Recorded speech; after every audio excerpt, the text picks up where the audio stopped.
आपके साथ शिप्रा सैनी। महाराष्ट्र के गृह मंत्री अनिल देशमुख ने अपने पद से इस्तीफा दे दिया है, लेकिन इस बड़ी खबर के बाद अब बीजेपी एक बार फिर से उद्धव ठाकरे सरकार पर हमलावर नजर आ रही है। पूरे मामले पर उद्धव ठाकरे की चुप्पी पर अब बीजेपी ने सवाल उठाए हैं। महाराष्ट्र के पूर्व मुख्यमंत्री देवेंद्र फडणवीस ने अनिल देशमुख के इस्तीफे का स्वागत किया है, लेकिन उन्होंने ये जरूर कहा है कि दरअसल ये इस्तीफा बहुत पहले हो जाना चाहिए था। जिस तरीके से वसूली को लेकर पुलिस फोर्स का इस्तेमाल महाराष्ट्र सरकार की ओर से किया गया है, उस पर जवाबदेही उद्धव ठाकरे की बनती है। ऐसे में महाराष्ट्र सरकार की चुप्पी अब बीजेपी को परेशान कर रही है और लगातार बीजेपी इसको लेकर सवाल भी उद्धव ठाकरे सरकार पर उठा रही है। दरअसल इस पूरे मामले को लेकर बीजेपी पहले ही अनिल देशमुख के इस्तीफे की मांग कई बार कर चुकी है। परमवीर सिंह की चिट्ठी सामने आने के तुरंत बाद देवेंद्र फडणवीस की ओर से अनिल देशमुख के इस्तीफे की मांग की गई थी। सीबीआई जांच की मांग भी उनकी ओर से की गई थी, लेकिन अब जब अनिल देशमुख का इस्तीफा सामने आया है तो जाहिर तौर पर बीजेपी के लिए ये अपने आप में एक बड़ी जीत के तौर पर माना जा रहा है, क्योंकि बीजेपी पुरजोर तरीके से परमवीर सिंह की चिट्ठी पर जो बड़ा खुलासा वसूली का हुआ था उसको लेकर अनिल देशमुख को घेरती नजर आई थी। न सिर्फ देवेंद्र फडणवीस ने प्रेस कॉन्फ्रेंस करते हुए अनिल देशमुख के इस्तीफे का स्वागत करते हुए उद्धव ठाकरे की चुप्पी पर सवाल खड़े किए हैं, बल्कि आपको बता दें इसके अलावा केंद्रीय मंत्री रविशंकर प्रसाद ने भी उद्धव ठाकरे की चुप्पी पर सवाल उठाए हैं। अनिल देशमुख ने इस्तीफे का फैसला उद्धव ठाकरे से नहीं बल्कि शरद पवार से पूछकर लिया है। यह प्रेस कॉन्फ्रेंस करते वक्त तंज रविशंकर प्रसाद की ओर से कसा गया है। इतना ही नहीं, उन्होंने भी उद्धव ठाकरे चुप क्यों हैं आखिर इस पूरे मामले पर, आखिर उनकी चुप्पी किस और इशारा कर रही है, यह भी रविशंकर प्रसाद की ओर से कहा गया है। तो जाहिर तौर पर एंटीलिया विस्फोटक केस में अभी तक जो बड़े खुलासे हुए हैं उस पर संजय राउत का बयान सामने आया है। शरद पवार ने भी प्रेस कॉन्फ्रेंस की है, उस पर महाराष्ट्र के गृह मंत्री अनिल देशमुख से लेकर एनसीपी नेता नवाब मलिक तक ने बयान दिया है, लेकिन पूरे ही मामले पर उद्धव ठाकरे अभी तक मौन नजर आए हैं और यही चुप्पी कहीं ना कहीं अब बीजेपी इस पर ही हमला बोल रही है और साफ तौर पर यह कह रही है कि अगर उद्धव ठाकरे इस तरीके से चुप्पी साधे रहेंगे तो जो चीजें हैं, जो शक का दायरा है वो लगातार बढ़ता जाएगा।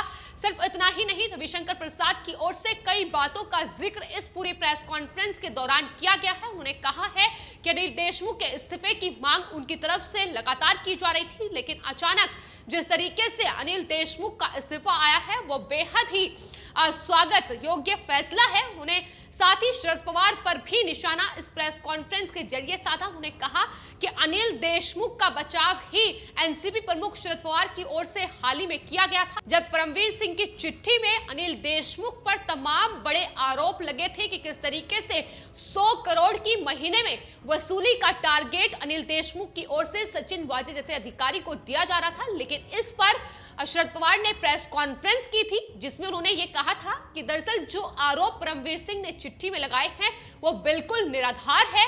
उस वक्त अनिल देशमुख क्वारंटीन थे, उस वक्त वो उनकी मुलाकात सचिन वाजे से नहीं हुई है, किसी से भी उन्होंने मुलाकात नहीं की है। लेकिन इस झूठ का पर्दाफाश भी उसी वक्त हो गया था जब 15 फरवरी की एक प्रेस कॉन्फ्रेंस मीडिया में सामने आई थी। तो जाहिर तौर पर यह झूठ भी लगातार एनसीपी की ओर से बोला गया है। खुद शरद पवार ने यह झूठ बोला है, जिसको लेकर अब एक बार फिर से रविशंकर प्रसाद केंद्रीय मंत्री, उन्होंने शरद पवार, एनसीपी और साथ ही कांग्रेस पार्टी पर निशाना साधा है। आपको बता दें आज बॉम्बे हाई कोर्ट का फैसला आया, जिसके लगभग 3 घंटे बाद अनिल देशमुख ने अपने पद से, गृह मंत्री पद से इस्तीफा दे दिया। जाहिर तौर पर बीजेपी इसे अपनी बड़ी जीत करार दे रही है। जिस तरीके से उन्होंने कहीं ना कहीं इस पूरे मामले को पुरजोर तरीके से उठाया था और अनिल देशमुख के इस्तीफे की मांग बीजेपी की ओर से की गई थी, लेकिन अब अनिल देशमुख ने महाराष्ट्र के मुख्यमंत्री उद्धव ठाकरे को एक पत्र लिखकर अपना इस्तीफा सौंप दिया है, जिसके बाद अनिल देशमुख ने यह कहा है कि दरअसल उन्होंने नैतिकता के आधार पर यह इस्तीफा दिया है और सीबीआई जांच चूंकि इस मामले में होगी, ऐसे में वो इस पद पर बने नहीं रह सकते हैं। इसको ही अब रविशंकर प्रसाद ने निशाना साधा है। उन्होंने साफ तौर पर यह कहा है कि अनिल देशमुख ने अपने इस्तीफे में यह लिखा है कि वो नैतिकता के आधार पर इस्तीफा दे रहे हैं, क्या उद्धव ठाकरे की कोई नैतिकता नहीं है? क्या ये सवाल रविशंकर प्रसाद की ओर से उठाया गया है। उन्होंने कहा कि अगर अनिल देशमुख नैतिकता के आधार पर इस्तीफा दे रहे हैं तो उद्धव ठाकरे की नैतिकता आखिर कहां है? क्यों वो इस पूरे मामले पर अभी तक चुप्पी साधे हुए हैं?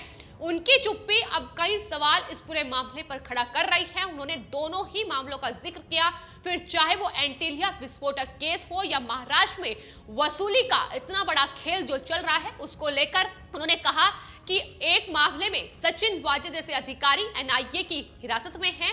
जाहिर तौर पर सचिन वाजे शिवसेना का हिस्सा रहे हैं। उन्होंने जिक्र किया कि आखिर सचिन वाजे एक असिस्टेंट पुलिस इंस्पेक्टर, उन्हें इतने बड़े पद पर किसने बैठाया, ये सवाल भी किया गया। जाहिर तौर पर शिवसेना ने सत्ता में आते ही सचिन वाजे को दोबारा बहाल किया था। सस्पेंड अधिकारी थे जिसको लेकर एक बार फिर सवाल उठाया गया है और सचिन वाजे को जो जांच सौंपी गई थी वो उद्धव ठाकरे सरकार ने ही सौंपी थी एंटीलिया केस में, लेकिन वही सबसे बड़े विलन इस पूरे मामले में निकलकर सामने आए हैं।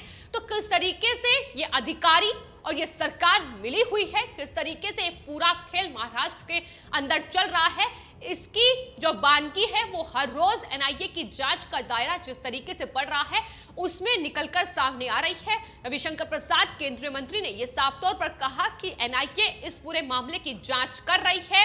सचिन वाजे की जिस तरीके से जांच चल रही है जिसमें लगातार हर रोज गाड़ियों का जो कनेक्शन है वो निकलकर सामने आ रहा है, तो जाहिर तौर पर एनआईए के पास पर्याप्त सबूत हैं जिसके चलते महाराष्ट्र सरकार की मुश्किलें बढ़ना लाजमी है। उन्होंने महाराष्ट्र में महाविकास अघाड़ी सरकार को एक बार फिर से कहा है कि ये महाविकास अघाड़ी सरकार नहीं है बल्कि महावसूली सरकार है। जिस तरीके से वसूली के रैकेट का पर्दाफाश अब महाराष्ट्र में लगातार हो रहा है।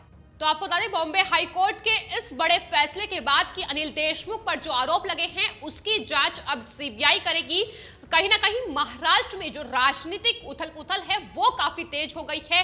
एक तरफ महाविकास अघाड़ी सरकार में बैठकों का दौर लगातार जारी है।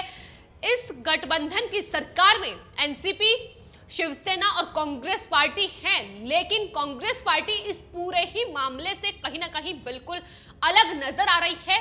क्या कांग्रेस पार्टी की कोई जिम्मेदारी नहीं बनती है, ये सवाल भी बीजेपी की ओर से लगातार उठाया जा रहा है। जाहिर तौर पर जिस तरीके से एनसीपी और शिवसेना के नेताओं के बीच लगातार इस पूरी घटनाक्रम को लेकर बैठकें चल रही हैं और बॉम्बे हाईकोर्ट के फैसले के तुरंत बाद अनिल देशमुख ने एनसीपी प्रमुख के आवास पर जो बैठक हुई उसमें हिस्सा लिया। तो जाहिर तौर पर उस बैठक के बाद ही ये अहम फैसला लिया गया है कि अनिल देशमुख अब महाराष्ट्र के गृह मंत्री पद पर नहीं रहेंगे, जिसको लेकर अब लगातार बीजेपी ना सिर्फ निशाना जो है अब उद्धव ठाकरे पर साधा जा रहा है, बल्कि बीजेपी का यह साफ तौर पर कहना है कि महाराष्ट्र में एक विपक्ष के रूप में उन्होंने बेहद एक बड़ी लड़ाई थी जो जीत ली है कहीं ना कहीं, और आने वाले वक्त में भी लगातार अब उद्धव ठाकरे से भी इस्तीफे की मांग तेज होगी। जाहिर तौर पर पूरा वसूली कांड अब महाराष्ट्र में महाविकास अघाड़ी सरकार की फजीहत के तौर पर काम कर रहा है। एक बार फिर से बीजेपी की ओर से दोहराया जा रहा है कि दरअसल अगर अनिल देशमुख ने इस्तीफा दिया है, उन पर वसूली का ये आरोप लगा है, ये सिर्फ एक मंत्री पर वसूली का आरोप है। ऐसे में बाकी मंत्रियों का हिसाब किताब कब होगा, ये सवाल भी लगातार उठ रहे हैं। और बताया यह भी जा रहा है कि अगर अनिल देशमुख जैसे मंत्री इस पूरे वसूली कांड का हिस्सा है तो जाहिर तौर पर महाविकास अघाड़ी सरकार में एनसीपी और खासतौर पर शिवसेना की बात की जाए तो कई बड़े नेता मंत्री ऐसे हो सकते हैं जो इस पूरे वसूली कांड में जिनका नाम निकलकर सामने आएगा।